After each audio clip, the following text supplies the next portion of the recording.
All right, welcome everyone to another 5 a.m. Club After Hours where we talk about faith, fitness, mental health, and business. And today we want to really drill down on the parents tonight. How parents can support their children and not be frustrated with their behaviors and, you know, their exceptional, I call it exceptional activities. I'm a parent. I know you guys are parents, Kim and Ashley. So maybe we could give the parents out there some tools to use now that school is kicked off. So how you ladies doing tonight? Doing well. Doing pretty good, pretty good. Hey, everybody. Hi, y'all. All right, so let's go ahead and jump right in because this is a very important topic. I know the parents are at work, the kids are at school, they get home from work, and now it's time to be mommy or daddy and help the kids with their lessons if they're not coming to you guys if that's the case. But so the first question I have for you guys is when a child is struggling academically, how does that often begin showing up emotionally or through their behaviors? You're on mute, Kim. Sorry about that. Exactly that through behaviors. So it could be anywhere. You said describe the behaviors or what do we do with them? I'm sorry. So the question is, why is when a child is struggling academically, why does that show up through their emotions or behaviors? Oh, because they're trying to simply, in my um, in my expertise or in my, what I want to say, in what I've experienced, it's the, I want to say to Ashley. I know she'll help me out. I'm scrambling. Um, it's the urgency to neglect what's happening right in front of them. So I'll start acting out. What can acting out being like? I refuse to do anything, so I could freeze, or I could run away, or I could maybe cheat off somebody else's, or just simply say, I don't know how to do it. It could be words, it can be movement, it could be body language. But also, children, when they start showing up or showing out emotionally or behaviorally, you might see them get quiet. You might see them get irritated easier, lack patience, resist doing the schoolwork, Mm-hmm. um, start saying things like, I don't like this, I don't want to do this, I don't like school, it's stupid. But those are ways that they are trying to push the narrative that they just don't want to do it, but the reality is they don't know how. And so Mm-hmm. those behaviors start to show through things like that. And we have to counteract it, and we have to be paying attention to our babies to know when those things are happening. You know what I mean? And we got to intervene and try to find a way to give them that support, but also we always go back to making learning fun, even though sometimes just some content just is not fun. Is you try to make it work, you try to do the things, but and then recognizing that the things that we do are somehow connected to our real world, Mm-hmm. and making them see the connection can help them with those behaviors. But those are some of the behaviors that usually start. It's not the outbursts, it's not any of that, it's behavioral. It's the quietness for a person that's always loud and in charge. You know what I mean? It's the quietness, of course, but it's also the I ain't doing this, the complaining, the kicking stuff because they mad. You might even see a baby throw something across the room because they frustrated. It's just their Shoving the frustration. papers, shoving the papers back at you. Yeah. It's Mm-hmm. just them being frustrated. So those are the signs to let us know, uh-oh, something ain't right. Let's tap in. Let's check in with this baby to see how we can support them. So let's drill a little bit deeper. All right. So in school, what do you guys do, or in tutoring when you guys have them outside of school? What do you guys do to kind of catch that and then like change the direction that they're going in? So I'm gonna jump in and just say during tutoring, we have a better opportunity to reach them because it's just them and I usually. We might have small group tutoring, but for the most part, It's just that one-to-one interaction. It's not 20 other kids in the classroom that are watching your moves that you may be embarrassed to say that you don't understand in front of. When they're with us, they may have some resistance in the beginning, but it's not for long. I mean, I'm not trying to be funny, but like we bring some fire to our our sessions, and because we bring the fire to our sessions, the kids want to be there. They look forward to coming to see us, checking in with us, and if they don't understand something, then they feel comfortable enough to share it with us so we can tap into that. And They're the in a parents safe also are space. helpful with sharing that with us as well. Kim, I Mm. don't know if you want to hop in on that.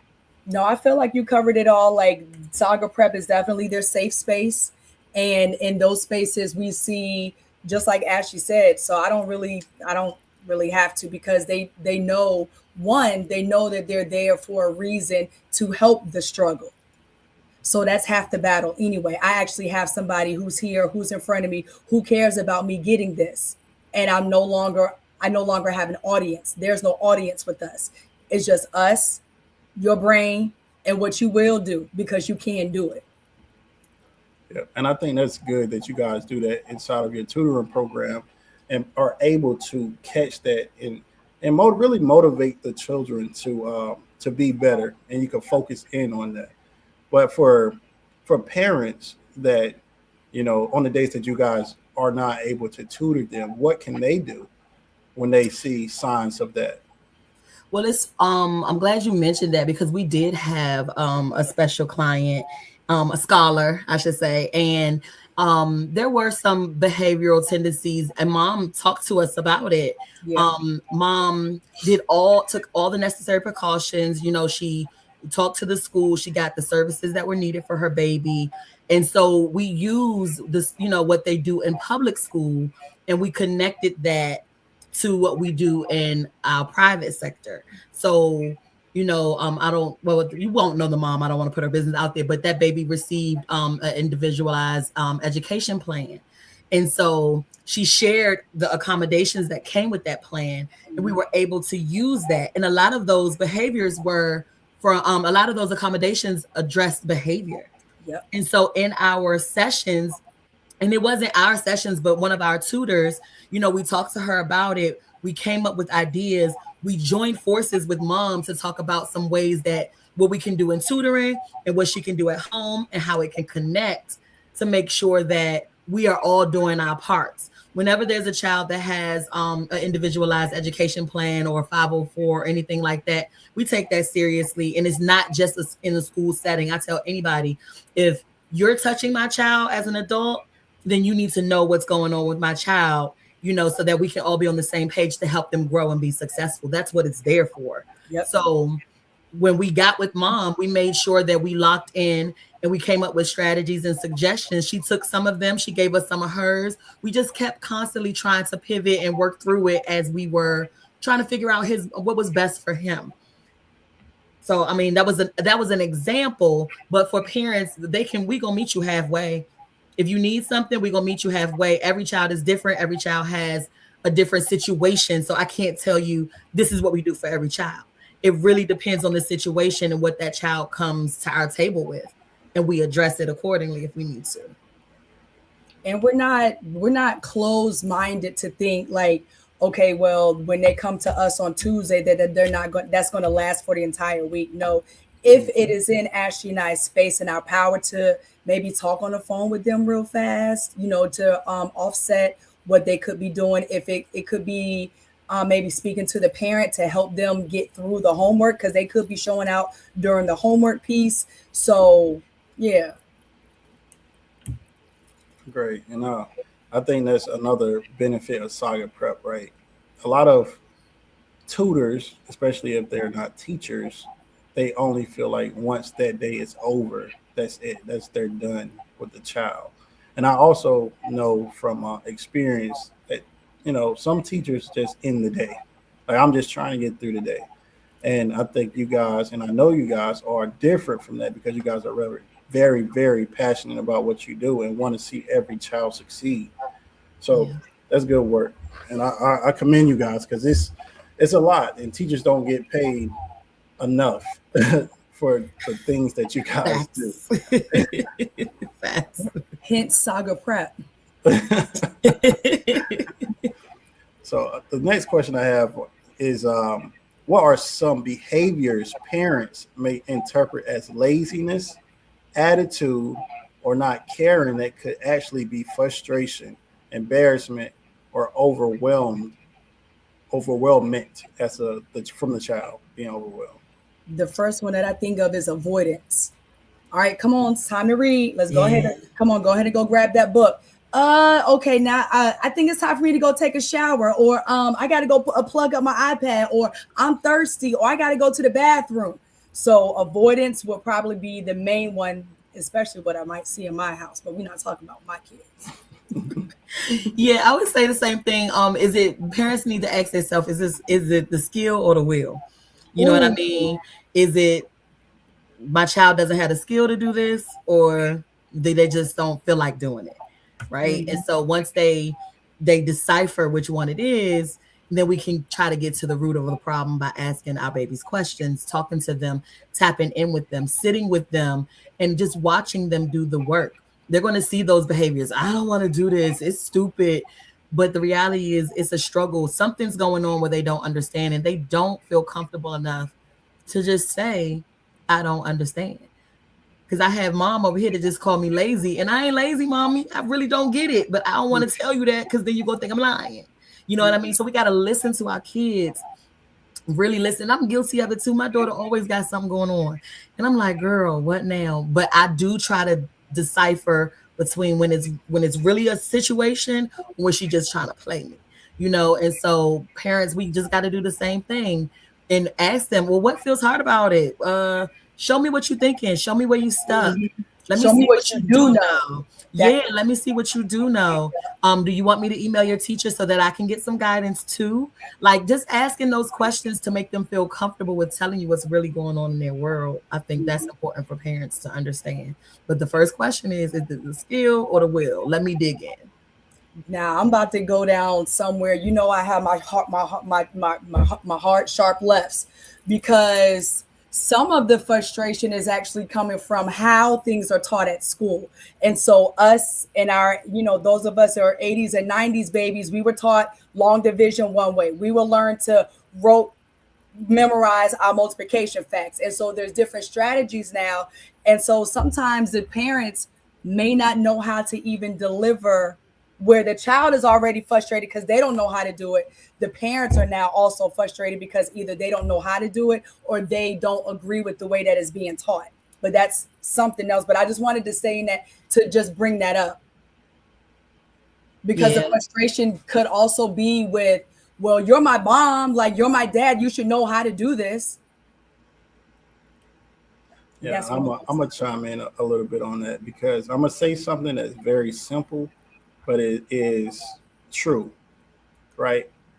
So children are many adults, and I mean that by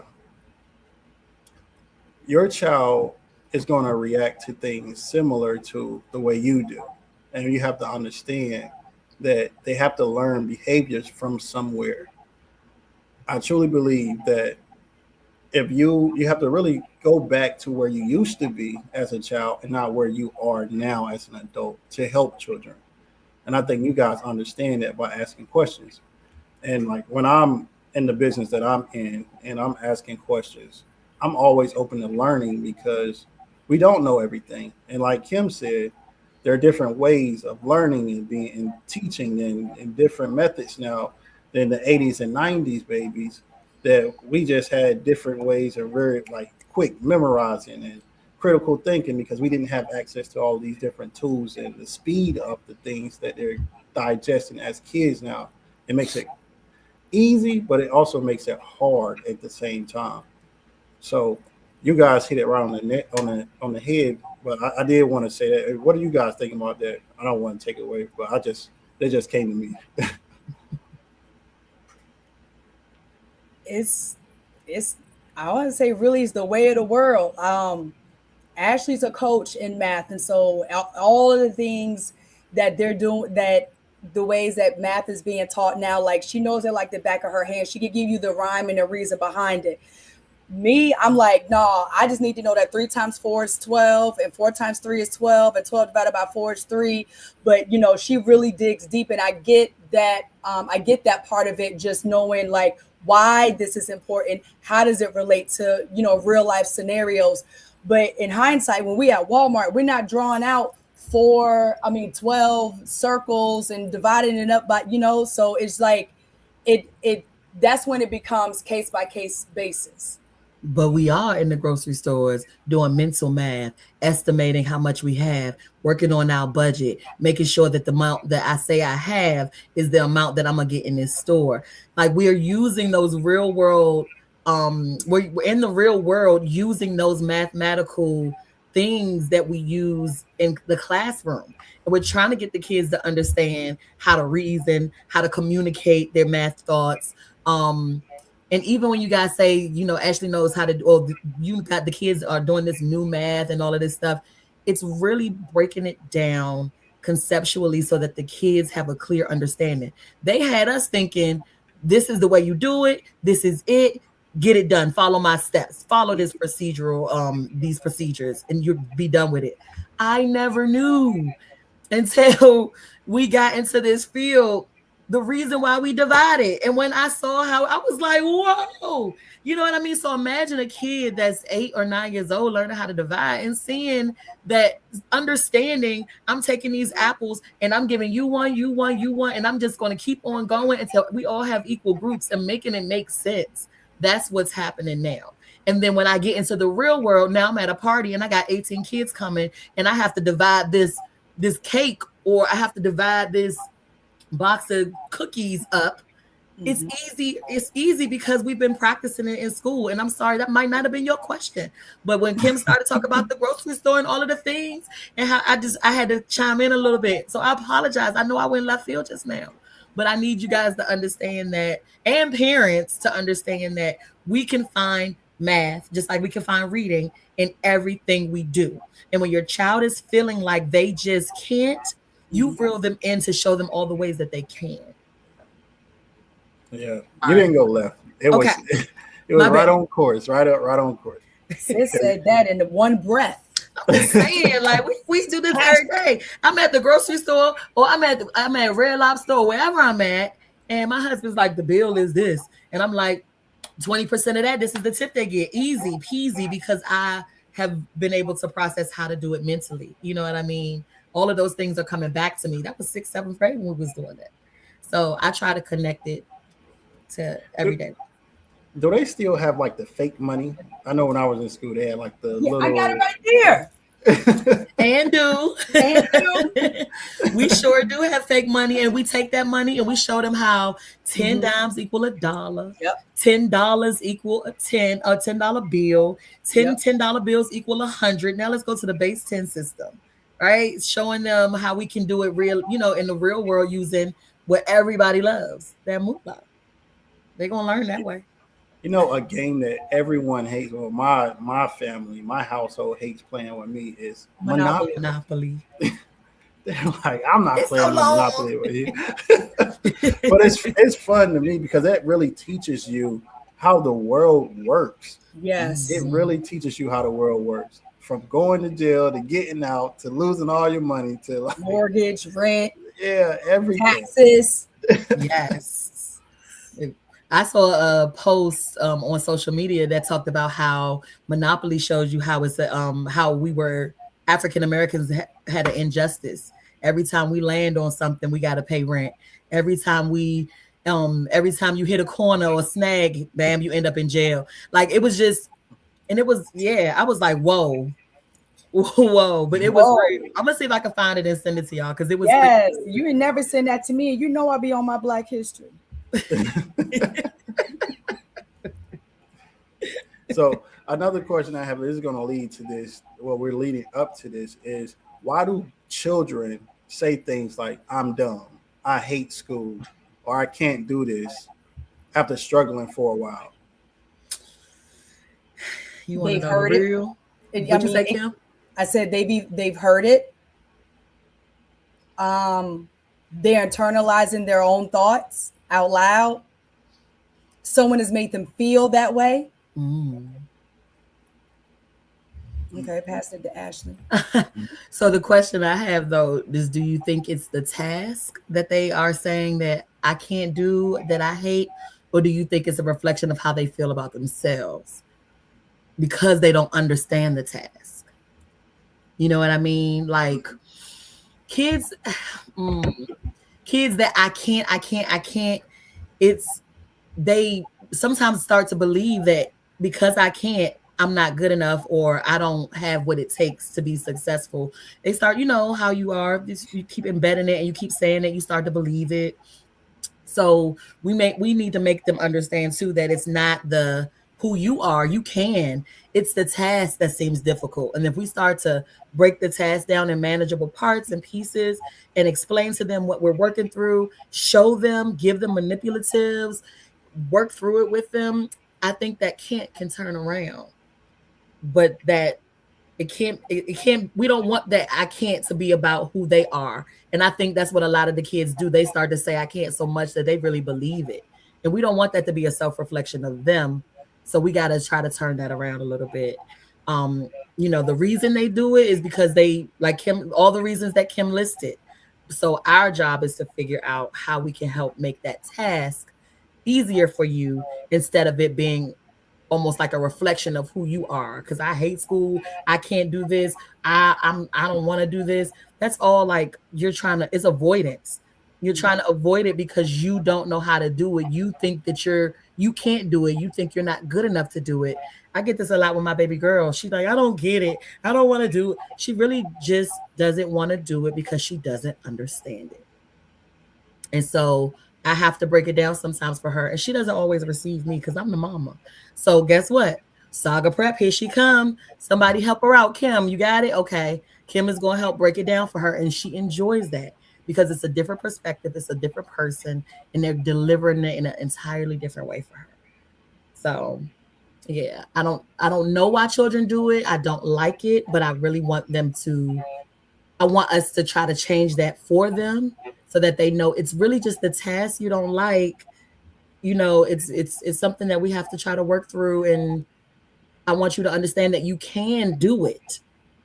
You can, instead of I can't, I don't want to, you can.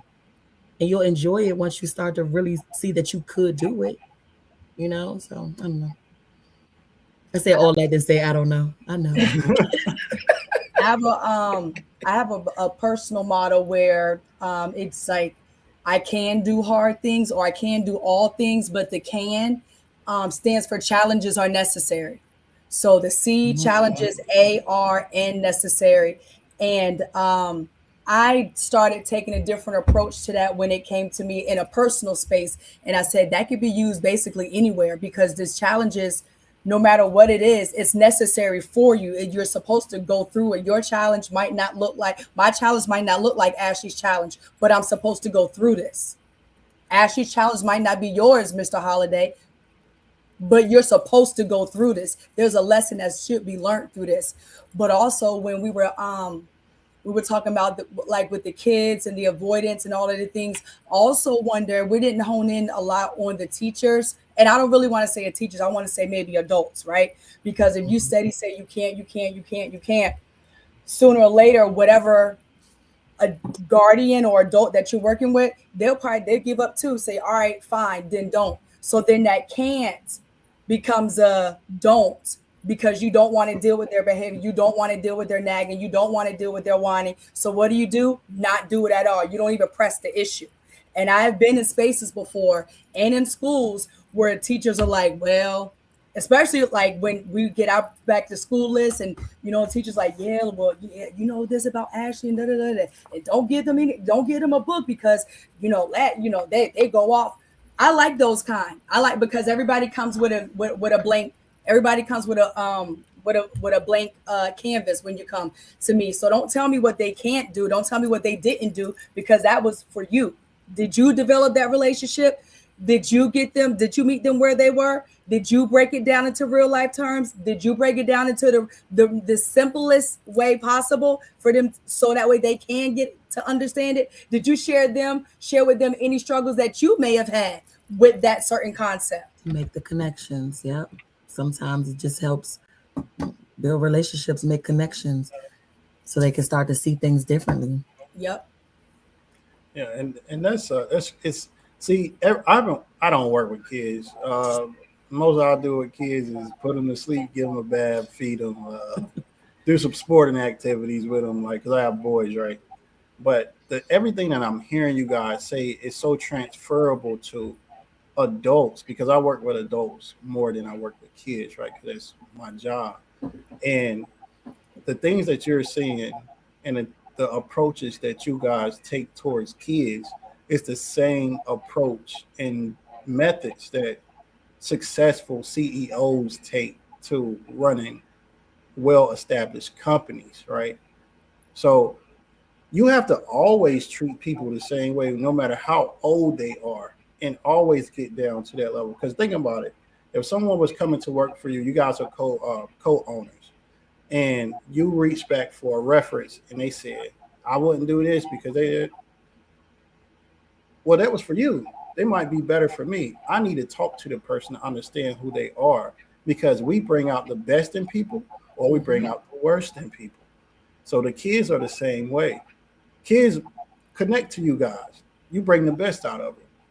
So it's just amazing to me, like just seeing things in a holistic view. Like you guys are doing this, but it's very transferable. Like you could really be running 10 companies at the same time because of your approach. Right. So it's just, I just like this. I like, oh man, this is the same thing. That's right. We're So all out here learning something new every day. exactly. Now we want to understand mental health and the impact that it has on children and parents. So, Disclaimer, audience, we are not QMHPs. We respect those in that sector. We are Facts. not that. We are only coming from a teacher standpoint, from a teacher stance who also deals with emotions in the classroom or outside of the classroom. We love your work, QMHPs. Nice We plug. love it. Plug. We don't want anybody coming for us acting like we know what they do. I mean, we know what they do, but like that, like we're experts in it, right? yeah, We want to be respectful to those that actually do it. But yeah, throw it at us. yeah, let's talk about it. And this is a discussion about it. So, we're not saying that you guys are experts, but you do deal with the problems that they have to deal with as well. You Yep. just use your schooling and teaching to navigate it as well. So, how can repeatedly struggling in school affect a child's confidence, motivation, and willingness to try? I know we kind of talked about it a little bit, but let's really talk about it more. Why do they just give up when they're repeatedly struggling in school? I'm If a they're bad. getting the grades that show the struggle, they're disappointing their family, their moms, and we're speaking on the disappointment. They feel, I mean, I'm pretty sure they feel like they of course they don't have the confidence, but they don't feel good about where they are academically. And if you don't feel good about where you are and nobody's helping to lift you up, you're going to stay in that space. And that cycle's just going to keep on going. And then the next year you move to the next grade, or you stay behind depending on how academically below you are. You know what I mean? And so then that cycle starts all over. I try a little bit, and then I get that F, or I get that D or that C. I don't get that motivation I need from someone to help me be great. Then we're back at it again. So we got to help stop the cycle, and support them a little more. And yeah, just I don't know. I don't know. That's a tough one because how do you how we want to have all the right things to say, right? But that child that's constantly, not doing well, or not getting supported, the parents got to step up and support that. The teachers got to step up and support that. And if you feel like you can't do it, like I said earlier, if I can't do something, I'm going to call somebody that can help me. You know what I mean? I want to give my child as many successes as I can, you know? But as educators, we got to figure out ways to scaffold, ways to make them feel some type of success, what success feels like. If they're constantly seeing failure after failure after failure, that's what they're going to start to think that they are. But if we can show them, you know, the little things matter, then we can start to build that confidence. I don't know, Kim, you got something to say to that? I do, but Say pass. it, Kim. Say it, Okay. Kim. Because you were just talking about like the repeated cycles, and I'm just on like no, I don't know. I don't think I should. I really want to talk about how broken it appears that the education system is and what No Child Left Behind has done. But that's a whole nother situation because that's not necessarily everybody, but we have seen a lot of struggles with students that haven't mastered it and have just been moved on because of behavior, because of age. Um, yeah, so I don't And who's stepping up to help them? They moving on and they still lost. thank you. Who's stepping up to help them? I had a student a couple years ago, 3 years ago, who was 10 in the second grade. Mm. 10 had failed kindergarten, had failed first grade. Then that child went, um, then that child went away to a school and came back. And when he went away to that school, he had to do that person had to do that grade over. So in hindsight, this child failed K1 and 2. And I'm like, I what and we're just okay with this? Like, who are these like it just had me looking like who are the past teacher, like what type of interventions were put in place. But because this child got used to throwing things, being explosive, cursing people out, throwing desks, shoving, I mean, he tried all that I should say they tried all that in my room. But I met him. I met them where until it got too crazy, and I was like, all right, well, this child's probably gonna have to. It might be beyond what I can do in the classroom because there was a lot of behavior, and I say like irate behavior, like running out of the building, running out of the classroom. I mean, that's just one scenario, but I do believe that child has heard I can't, or you're dumb, or you don't know how to do it. And then also we got to take a look at the parents too. We're going to call a spade because the relationship started at home. And this child knew that his mother did not like him. Mm. So if you already know the person who's putting clothes on your back and putting food on your table already has a disgust in you, it's going to be hard for you to receive anybody else, no matter how much love they bring to the door. I met him with the love. And it was sometimes where I knew that I had to walk away because it was getting too much. But guess what? We made it as far as he could. And then, Miss Bailey was absent one day, and then the rest of the story goes on. So Yeah. I think I don't think it's just the kid. I think it's stuff that's embedded in them from their surroundings and their environment. And I agree. I agree with that. So I had another interview with a man, Mario Haskett, well, senior. He has a son named Junior that went to Harvard. But he said, pay now or pay later.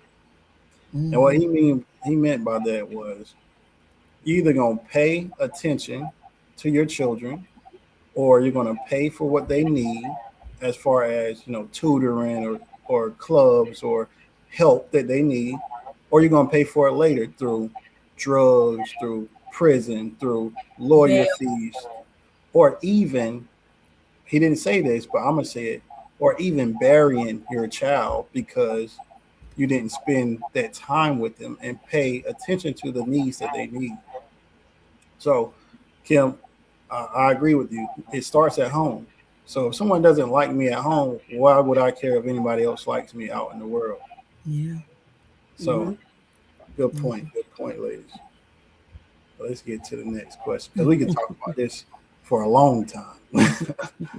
So what can happen when a child already feels like they are failing and adults around them respond with even more pressure?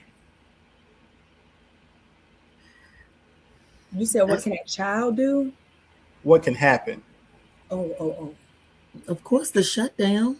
Mm-hmm. They're going to shut down, but the pressure is unwarranted. Like why are we pressuring a baby? I don't understand that because the more pressure you put on it doesn't mean that they're gonna respond to that pressure in a positive way. Mm. That could push them away. You know what I mean? Like It I don't. reminds me of that. I didn't mean to cut you off, sis. You all That right? that TikTok video was like, Johnny got 5 apples. And they just kept getting louder and Yeah. louder. Now you take away 2. What is this? 4. Yeah, you teaching louder, you talking louder. Starting to That ain't gonna sweat. change. That's Your not breath gonna might change the stink. result. You gotta show. You gotta put the things in front of them. You gotta build them up. You gotta speak positivity into them and not pressure.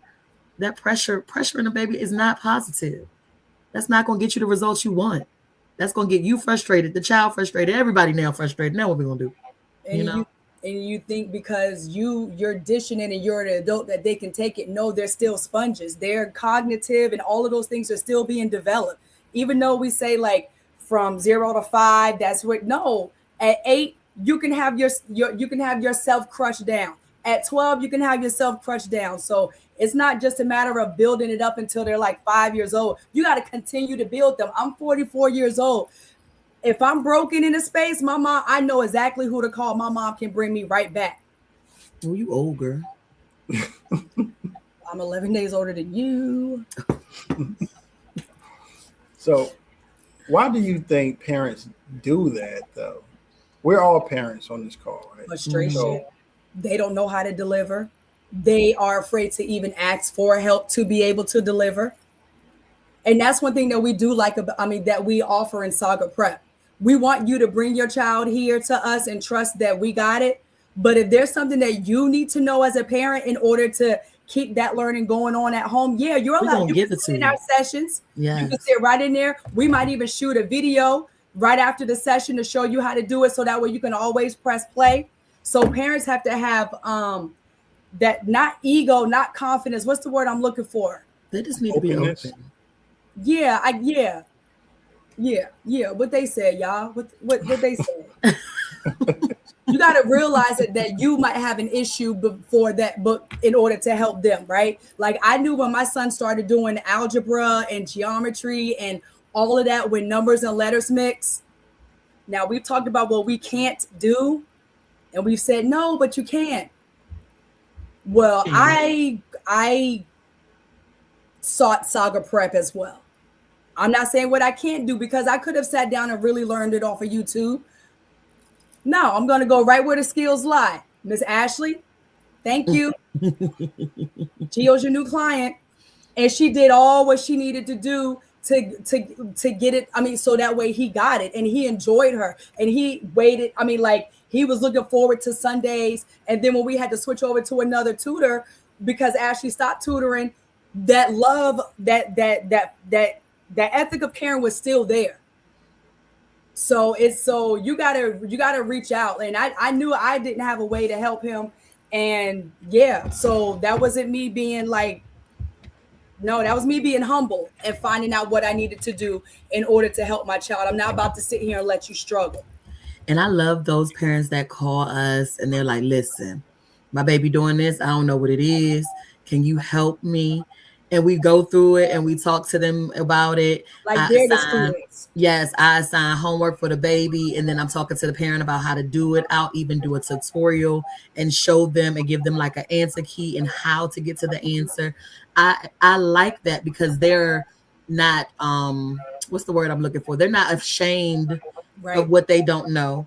They want to do this for the betterment of their child, right? So they're going to step outside of that what do you call it? Being humble. That I don't know the right word I'm trying to say. Arrogance. I don't know. Y'all know what we're trying to It's say. not arrogance. It's just Not them arrogance. them, sometimes we block ourselves off because we don't want people to know what we don't know. And I don't know your field, Dominique. So if I don't know your field, I'm gonna tell you, can you show me? Can you tell me how it works? Even in the field I'm in to this day, I'm still learning. I'm talking to my partner, hey, can you come and show me how to do this? Can you come meet with me tomorrow so we can figure out my small groups? Talk to me and let me know how I can make this work for my school. Like, we're always trying to figure out ways to make it work. And so I really, really enjoy the parents that are like, Miss Ashley, girl, I don't know what you're doing. Show me. And I'm like, that. I'll even do a video. Okay, this is what you do. And I'll send the video to the parent. We're going to support you. Mm-hmm. Those teachers will support you guys too, parents. So don't sleep on the teachers. Just ask. Mm-hmm. Yeah. Yeah, and that leads me to the next question. When might an educator encourage a parent to also involve the school counselor, pediatrician, therapist, or another qualified mental health professional to help with their child? Mm. When those statements that the child is saying gets deeper than I hate school, Yep. when it's the I hate me, there's a lot of self-doubt, self-talk, hatred, so Mm-hmm. amongst the school, the teachers, when it starts to become a little bit Or overwhelming, or then displaying the action too, hitting yeah, your or just head on the wall. yeah, You know, might try to do something, not necessarily stab yourself, but just avoid hurt it. yourself, Anything, yeah. yeah, anything that I can Self-harm. do. Yeah, Self-harm. leaning back in the chair to fall, all types of things. Yeah, self-harm.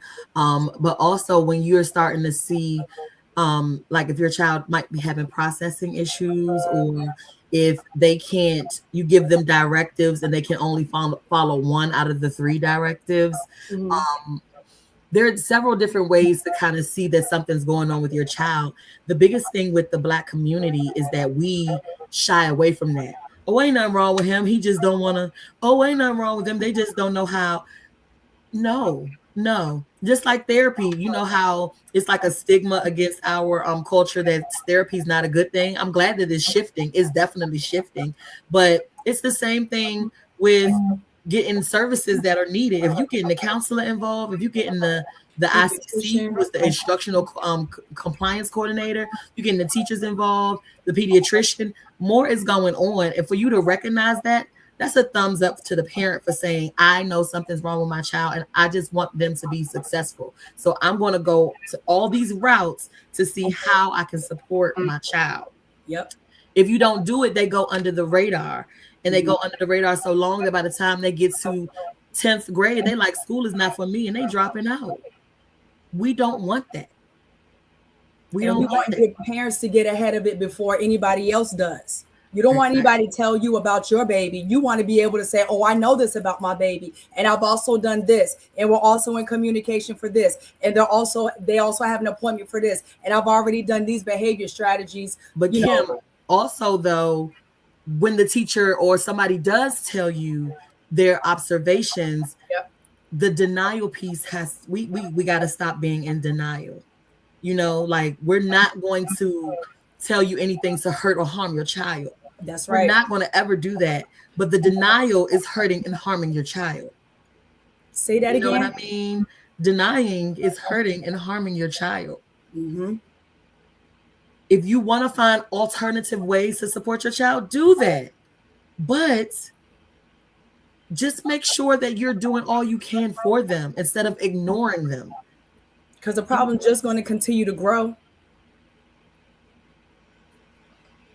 And And there's plenty of professionals out here that can help steer you in the right direction, including Absolutely. S.A.G.A prep tutoring. Oh my goodness. and you guys kind of already answered the next question I had. It's kind of like you just going through my questions. Okay. But Okay. so I was going to ask you guys, what would you say to the parents that's watching who feels exhausted, guilty, and unsure how to help their children? Call me if you want me to. I'm sorry. I got you. Well, Don't first feel of all, guilty, because yeah, if don't feel guilty. you have a feeling of guilty, that means a feeling of guilt, then that means that there's something on the inside that's not making you feel good. So what do you need to do to reverse that? So ask questions. If you are not a face-to-face person, email, text message. My dad always said the dumbest question is the one that's never asked. So don't sit in here and be dumb. So do what you got to do. Like, Ashley and I are the owners of S.A.G.A Prep. We have a successful business growing. You all, as an audience, have heard us say to you all, my baby needed some help and I needed another route. My son needed help in geometry. We needed another route. As experienced educators, we also know where we need to take a step back and allow another person who is profession. I mean, who has the passion, the And professionalism to expertise. tackle this on. So yeah, like nobody is above you when you are. I know I'm not saying this right, but I'm saying it out of passion. Y'all just take it. But like when it comes to your child's success, nothing else should be above that. You shouldn't be above that. If you know that you can't help, go out and find the help because there's resources out there. And feeling guilty is a normal, it's a normal feeling, Mm-hmm. right? But feel even guiltier if you don't reach out to that child's teacher, to a tutor, talk to that child, Another family member, another somebody that family might know member. it. That's when you feel guilty because you haven't exhausted any of your options. You know what I mean? Exhaust your options. Go to the school, talk to the principal. I guarantee you, we are all working together and collaborating on ways to make and to support your child. So you never have to feel alone in this fight because we all go through it in some kind of way. From my children to Kim's children, we go through it, but we know the system enough to know. Uh, you think I'm not gonna ask for help? I sure am because I know my child deserves that. So And one of the guys that I follow, his name is Alex Hermosi, and he's a successful business owner. But he says, suffer. How much are you willing to suffer? And what he means by that is you're going to suffer being poor, you're going to suffer being rich, you're going to suffer getting your kids help, or you're going to suffer not getting them help. So mhm. why not suffer trying to put forth the effort to help your child be successful, and that will stop your suffering from not doing so. To add on to what you ladies are saying, Yeah, I like that.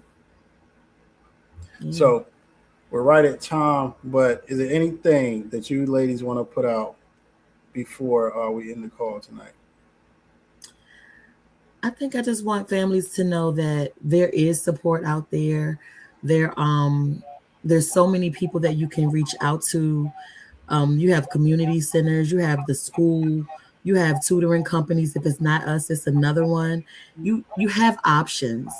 Don't feel like you are by yourself. Our babies need all of our support, and we're gonna find a way to give it to them, one way or another.